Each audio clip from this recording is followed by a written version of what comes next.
Ko'pchilik o'sha shu narsa haqida yaxshi biladi. Alisa stansiyasi, lekin bu yerda ham narsa ham bor. Shu planshet yordamida istagan joyingizdan turib internet ishlasa bo'ldi.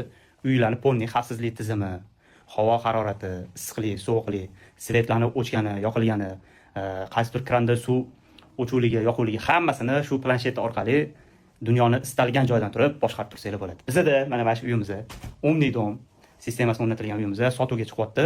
Maxtumquli ko'chasi, JK poytaxtda joylashgan. 3 xona umumiy maydoni 70 metr kvadratdan iborat.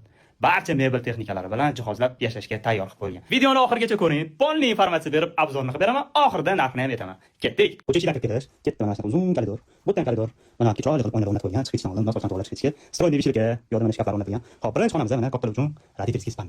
Polniy span degan tur hamma narsasi o'rnatilib qo'ygan. Usullarga nechchi? Podsetgan qarang. Hop, chap yo'lamiz bu yerda mana zal. Studiya formatida, kuxnya bilan, o'rtasida oynasi bor, ovqat qilsangiz ham chiqib ketmaydi. Kuxnyada ham hamma narsa polniy ishlaydigan holda turibdi. Bu yerda ovqatlanasiz, bu yerda o'sha maza qilib dam olasiz.